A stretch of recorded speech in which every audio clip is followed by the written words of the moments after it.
Hello everyone, मुझे first episode से ज़्यादा सेकंड एपिसोड में ज़्यादा मज़ा आया। उम्मीद करती हूँ आप लोग को भी मज़ा आएगा। तो चलें एवरीवन, अब हम शुरू करते हैं। फर्स्ट एपिसोड ऑयग्यूम और सेयोंगजून फाइट कर रहे होते हैं तो एपिसोड वहीं ख़त्म हो जाता है। सेकंड एपिसोड में सेयोंगजून ऑयग्यूम को बहुत ज़्यादा मारता है, इवन कि उसकी नाक से बहुत ज़्यादा खून बहने लगता है। सब समझते हैं कि ऑयग्यूम अब हार मान लेगा, लेकिन ऐसा नहीं होता। ऑयग्यूम को कांग युंगी की बताई हुई ट्रिक्स याद आती हैं और वो ट्राई करने की कोशिश करता है कि शायद इस तरीके से वो बच जाए, ये फाइट जीत ले, लेकिन वो मुसलसल मार खा रहा होता है। सेयोंगजून जब उसे बहुत ज़्यादा मार चुका होता है तो वो कहता है कि एक बार और। ऑयग्यूम सोचता है, लगता है मैं सही नहीं कर रहा। एक ट्रिक दिमाग में सोचता है जो उसे कांग युंगी ने ही बताई थी। तो ये बहुत तेज़ लड़ रहा है या बहुत ज़्यादा सुस्ती से, मुझे ऐसा क्या करना चाहिए कि मैं जीत जाऊँ। फिर वो कांग युंगी की एक ट्रिक इस्तेमाल करने की कोशिश करता है। इसी फाइट में सेयोंगजून से बहुत बुरा भला कह रहा होता है कि तुम टीचर के एक पालतू कुत्ते के अलावा कुछ नहीं हो और तुम मेरा कुछ भी नहीं बिगाड़ सकते। अब से मैं इस स्कूल को तुम्हारे लिए जहन्नुम बना दूंगा और अगर तुम्हें ये सब कुछ पसंद आए तो तुम छोड़ सकते हो। सेयोंगजून मुसलसल ऑयग्यूम को धमकियाँ दे रहा होता है। ऑयग्यूम के कानों में युंगी के वो अल्फाज गूंज रहे होते हैं जो उसने उसे लड़ाई से पहले बताए थे कि जब जंग हो कि अगर तुम अपने मुखालिफ के पंच के रेंज में रहोगे तो तुम कुछ ले जाओगे। इसके लिए तुम्हें थोड़ा सा करीब होना पड़ेगा और उसे फिर झपटना होगा और उस पर लिपट कर उसे गिराना होगा।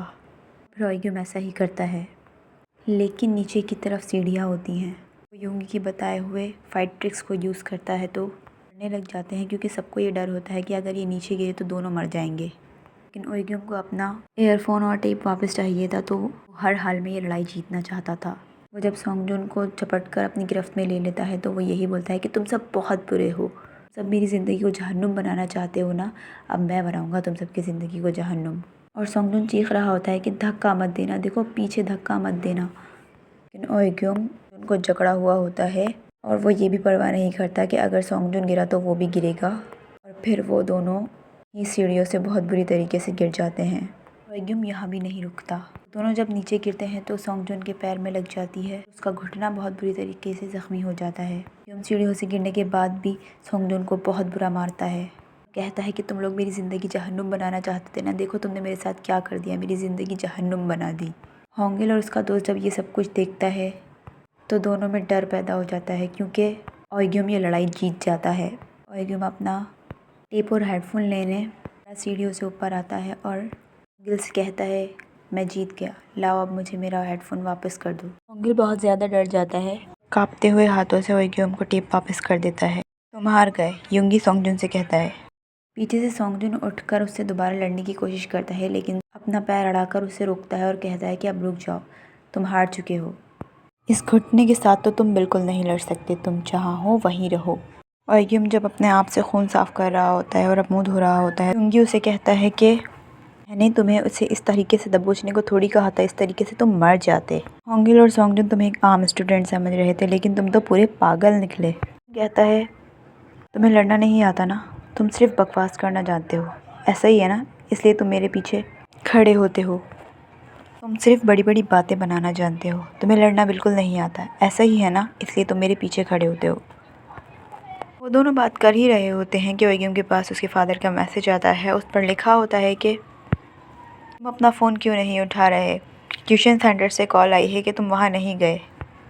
अपने फादर का टेक्स्ट देखकर ऑयग्यूम से कहता है कि मुझे एक फ़ेवर चाहिए। युंगी कहता है, मैं तुम्हें 100 फेवर कर सकता हूँ, बताओ क्या चाहिए। ऑयग्यूम युंगी से कहता है, क्या तुम अपना यूनिफॉर्म मेरे साथ एक्सचेंज कर सकते हो। फिर वो दोनों एक दूसरे के साथ अपना यूनिफॉर्म एक्सचेंज कर लेते हैं। युंगी उससे कहता है, तुम फिक्र ना करो, मैं खून के धब्बे यूट्यूब पर से कोई वीडियो देखकर धो दूँगा। युंगी शुक्रिया कहता है और फिर वहाँ से जाने लगता है और कहता है कि अब मुझे ट्यूशन जाना होगा। युंगी कहता है, रुको, तुम इस चेहरे को लेकर अपने बाप के सामने कैसे जाओगे, तुम्हारे चेहरे पर देखो कितने सारे ब्रुइस हो रहे हैं। वो उसे एक बीबी क्रीम देता है और कहता है कि इनसे अपने ज़ख्म और ब्रुइस वगैरह कवर कर लो। ऑयग्यूम वो बीबी क्रीम लेता है और चला जाता है। युंगी खुद से कहता है, कितना नाशुक्र इंसान है ये, इसने मेरा शुक्रिया भी अदा नहीं किया। वहाँ होंगिल और उसका दोस्त परेशान होते हैं कि अब वो जाकर सीनियर्स को क्या मुँह दिखाएंगे। सीनियर पुलिस को अगर पता चल गया कि सोंगजुन भी उस आधे पागल से हार गया है तो पूरा स्कूल हमारा मजाक उड़ाएगा। होंगिल का दोस्त कहता है तो तुम भी तो बुज़दिलों की तरह खड़े रहे, तुम्हें भी लड़ना चाहिए था। हमें कुछ सोचना होगा इससे पहले कि उन्हें पता चल जाए। मैं करता भी क्या, वो 1-on-1 लड़ाई थी और मैं निहायत शर्मिंदा हूँ। और एकदम जल्द से जल्द अपने ट्यूशन सेंटर पहुँचता है तो वहाँ देखता है कि उसके बाप की उनसे बहुत ज़्यादा लड़ाई हो रही है और वो ट्यूशन सेंटर वालों पर केस कर रहे हैं। तो एकदम को बहुत ज़्यादा तकलीफ़ होती है और फिर वो घर पर सो रहा होता है और सोते सोते उसे ख्वाब में सोंगजुन के साथ लड़ाई नज़र आ रही होती है, जिससे उसके दिमाग को सुकून मिल रहा होता है। लेकिन वो काफ़ी खौफज़दा भी होता है। एकदम से उसकी आँख खुलती है तो देखता है कि वो सिर्फ़ एक ख्वाब देख रहा था और उसकी माँ उसे जगा रही होती है कि तुम ठीक हो, क्या तुमने एक डरावना ख्वाब देखा है। और एकदम उठता है और फ्रेश होता है। उसके बाद अपने बाप के साथ नाश्ता करने लगता है। उसका मूड काफ़ी फ्रेश होता है। उसका बाप उससे बोलता है कि तुमने ट्यूशन सेंटर में फिर से देर की है और उन्होंने तुम्हें निकाल दिया है, अब तुम क्या करोगे। उसने बोला, बाबा मुझे ट्यूशन सेंटर की ज़रूरत नहीं है, मैं सख्त मेहनत करूँगा और कामयाब हो जाऊँगा, आप परेशान ना हो, जैसा तुम्हें ठीक लगे, लेकिन कोई ऐसा काम नहीं करना जिसमें मुझे मुदाखलत करनी पड़े, परेशान ना हो। ओयग्युम की ये बात किसी ने नोटिस नहीं की थी कि ओयग्युम जब भी स्कूल आता है तो वो आसमान की तरफ जहाज़ को जाते हुए रोज़ देखता है, और क्यों देखता है ये किसी को नहीं पता था। युंगी वहाँ आ जाता है और उसके साथ वो भी जहाज़ को देखने लगता है। सेकेंड ईयर के सीनियर पुलिस सोंगजुन, होंगिल और उसके दोस्त को मुजरिमों की तरह कतार में खड़ा कर देते हैं, जैसे उनसे कोई बहुत बड़ा जुर्म हो गया हो। सेकेंड ईयर की पुलिस में जो सबसे ज़्यादा स्ट्रॉन्ग फाइटर होता है वो सोंगजुन पर डंडा रख देता है और उसे उस डंडे से मारकर पूछता है कि तुमसे एक फ्रेशर नहीं संभाला जा रहा, हाँ? तुम हमें शर्मिंदा क्यों करवा रहे हो, हाँ? तुम जैसे पहले थे वैसे नहीं रहे। तुम हम लोगों को मारते हुए उनके तहफ़्फ़ुज़ का ज़्यादा सोचते हो। ये तो लड़ाई का सही तरीक़ा नहीं है। अगर तुमने इस बार उस फ्रेशर चिरकुट का सर ईंट से ना फाड़ा तो मैं तुम्हें बख्शूँगा नहीं, सुना तुमने? जाओ। सोंगजुन उसका सर फाड़ने के लिए मजबूर हो जाता है और वो बाइक के साथ एक स्टिक लेकर जाता है। क्लास ओवर होती है तो ओयग्युम और युंगी साथ घर जा रहे होते हैं। युंगी ओयग्युम को बहुत ज़्यादा तंग करता है, जिस पर ओयग्युम कहता है कि तुम बहुत ज़्यादा तंग करते हो, वैसे तुम बहुत नाशुक्र हो। मैंने तुम्हारी शर्ट को हाइड्रोजन से धोया, खून साफ़ कर दिया, लेकिन तुमने मुझसे एक बार भी नहीं पूछा कि मैंने ये किस तरीके से किया। मैंने ये यूट्यूब से किया। युंगी उसे, अगर तुम्हारे पेरेंट्स को पता लग जाता है कि तुमने फ़ाइट की है तो फिर सोचो तुम्हारा क्या होता। वैसे अभी तुम्हारी लड़ाई शुरू हुई है, अभी तो तुम्हें अपने सीनियर्स से भी लड़ना होगा। मैंने सुना है कि सोफोमेयर ने सोंगजुन और होंगिल को छत पर बुलाकर खूब धोया है, अब वो तुम्हें छोड़ेंगे नहीं। सोफोमेयर में एक चोई जो होक है, उस इंसान को लड़ाई बहुत ही ज़्यादा पसंद है। वो दोनों बातें करते हुए एक गली से गुजर रहे होते हैं। तीनों पुलिस उन्हें पीछे से देख रहे होते हैं कि किस तरीके से वार किया जाए। कहता है, लेकिन यार ये बहुत बड़ा ख़तरा है, अगर हमने उसे इस तरीके से मारा तो हम बचेंगे नहीं। तुमने ये सब कुछ नहीं करना चाहिए था और जीहियो को किसी न किसी तरीके से टाल देना चाहिए था। सोंगजुन बाइक स्टार्ट करता है और बहुत तेज़ी के साथ एक स्टिक लेकर पीछे से ज़ोर से वो स्टिक ओयग्युम के सर पर मारता है। इतनी ज़ोर से मारता है कि ओयग्युम का सर फट जाता है और खून बहने लगता है। सोंगजुन, क्या तुम्हारा दिमाग ख़राब हो गया? ये तुमने क्या किया है? युंगी उसे पीछे से आवाज़ लगाता है और जब वो ओयग्युम को चेक करता है तो खून बह रहा होता है। युंगी एम्बुलेंस को कॉल करने लगता है तो ओयग्युम उसे मना करता है कि तुम एम्बुलेंस को कॉल मत करो, उसका ये मतलब नहीं था और परेशान मत हो। लेकिन युंगी एम्बुलेंस को दोबारा कॉल करने की कोशिश करता है तो फिर ओयग्युम बहुत ज़्यादा गुस्सा हो जाता है और कहता है, मैंने कहा ना कि तुम एम्बुलेंस को कॉल नहीं करोगे। फिर वो बेहोश हो जाता है और उसे फिर से ख्वाब देखना शुरू हो जाता है। वो ख्वाब में ख़ुद को और अपने माँ बाप को रोता हुआ देखता है और अपने भाई को एम्बुलेंस में जाता हुआ देखता है। उसकी आंख में आंसू होते हैं और जैसे ही वो घबरा कर उठता है तो वो हॉस्पिटल के बेड पर होता है। उसके हेडफोन लगाकर बैठा होता है और सॉन्ग सुन रहा होता है। ओयग्युम जल्दी से उससे अपना हेडफोन छीनता है। युंगी आराम से बैठा हुआ होता है और वह जैसे ही ओयग्युम को होश में आता देखता है तो उससे पूछता है कि तुम कैसे हो, लेकिन ओएग्यूम युंगी के कान में लगा हुआ हेडफोन देखकर चौंक उठता है और फ़ौरन उसके कान से निकाल लेता है और हाथ से कानोला निकाल कर फेंक कर वो ट्यूशन सेंटर जाने की सोच रहा होता है। युंगी कहता है, तुम कहाँ जा रहे हो? तुम्हारी तबीयत ठीक नहीं है, तुम आराम करो। वो युंगी की नहीं सुनता और वो कानोला हटाकर भागने लगता है तो सामने उसके माँ बाप आ जाते हैं और पूछते हैं, तुम कहाँ जा रहे हो? और फिर वापस ओएग्यूम को नर्स के पास ले जाकर दोबारा से कानोला और ड्रिप लगवाते हैं। तीनों पुलिस हॉस्पिटल के बाहर खड़े होकर वेट कर रहे होते हैं कि कुछ बड़ा तो नहीं हो गया, कहीं ओएग्यूम मर तो नहीं गया। होंगिल बाकी दो पुलिस से कहता है कि हमने बड़ी मुश्किल पैदा कर दी है, पता नहीं क्या होगा। अब तुमने बहुत ज़ोर से मारा है उसे, तुम्हें सोचना चाहिए था ऐसा करने से पहले, अब क्या होगा। होंगिल ये बात डर कर कह रहा था, लेकिन सोंगजुन के दिल में बहुत ज़्यादा अफसोस था। वो ये करना नहीं चाहता था लेकिन करने पर मजबूर था। ओएग्यूम का बाप उससे पूछता है कि ये सब कैसे हुआ, इतनी चोट कैसे आ गई। तो ओएग्यूम खामोश हो जाता है और जवाब नहीं दे पाता। उस पर युंगी कहता है कि ये सीढ़ियों से गिर गया था। युंगी के बीच में बोलने से उसका बाप उसे घूरता है और पूछता है कि तुम स्टडी में कैसे हो। तो युंगी कहता है कि मैं स्टडी में अच्छा नहीं हूँ। और फिर दोनों तरफ खामोशी हो जाती है और फिर युंगी अपने घर चला जाता है। ओएग्यूम युंगी को देखता रह जाता है क्योंकि उसने झूठ बोला था।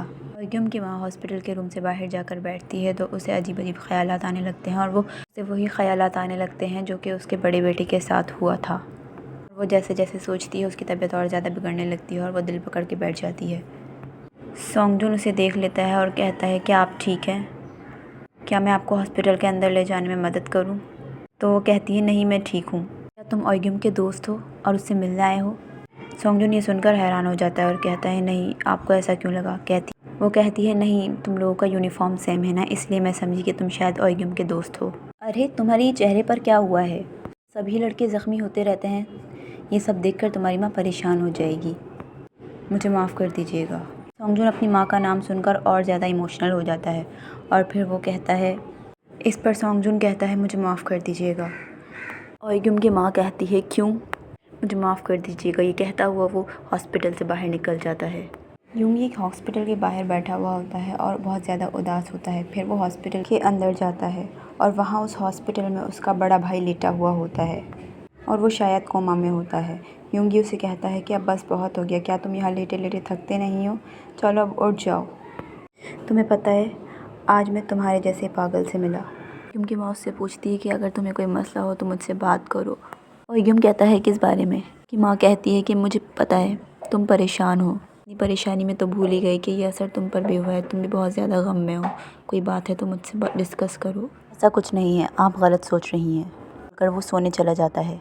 अगली सुबह युंगी ओएग्यूम को कहता है कि तुम बहुत पागल हो, मैं होता तो कम से कम 30 दिन तो घर पर आराम करता, लेकिन तुम अगले दिन ही स्कूल आ गए। हमारे फादर से जो मैंने सीढ़ियों से गिरने का झूठ बोला था, मुझे डर लग रहा था कि कहीं वो पकड़ ना ले और ये ना पूछ लें कि कौन सी सीढ़ियाँ और कहाँ से गिरा है, और वो ऐसा करने वाले लग रहे थे। वो ऐसे नहीं है, बस वो मेरी फ़िक्र में ऐसा बोल रहे थे। ये लोग जब क्लास में जा रहे होते हैं, रास्ते में तीनों बुली खड़े हुए होते हैं। युंगी सोंगजुन को देखते ही बोलता है, ओ सोंगजुन। गिल कहता है, तुम इस तरह से उसे नहीं बुला सकते।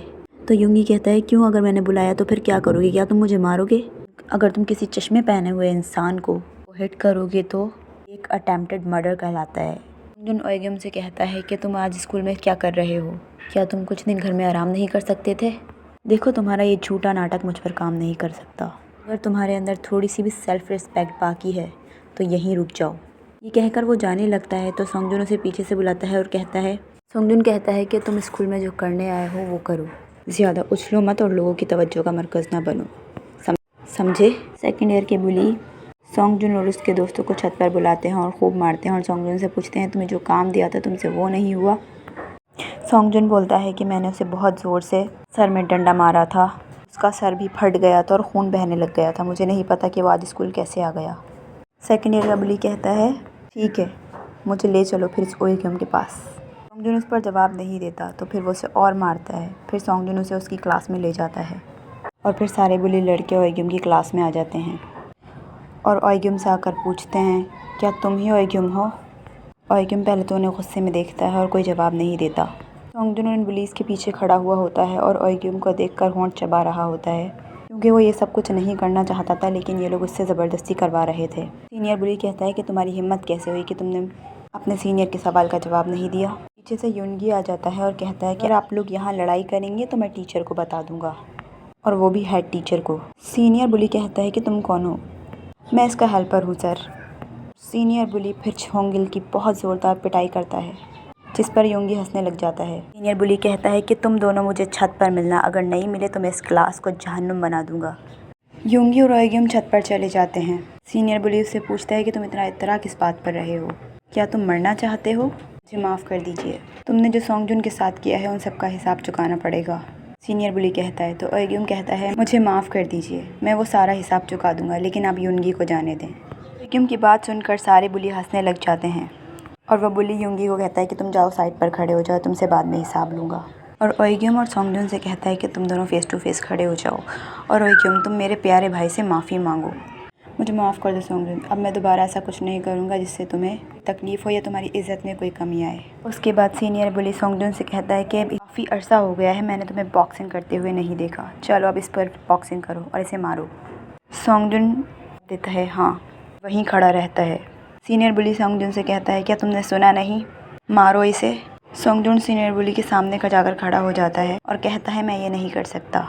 इस पर सीनियर बुली सोंगजुन को बहुत बुरी तरीके से डंडे से पीटता है और वहाँ पर खड़े सब लोग तमाशा देख रहे होते हैं, लेकिन ओएग्यूम को बहुत बुरा लग रहा होता है। ओएग्यूम उस बुली का डंडा पकड़ लेता है और योंगी को बोलता है या कांग योंगी। योंगी बोलता है क्या, कितने हैं? इसको लुढ़काने के बाद मेरे खिलाफ कितने लोग रह जाएंगे? योंगी कहता है सिर्फ 2। और फिर यहीं पर एपिसोड 2 ख़त्म हो जाती है।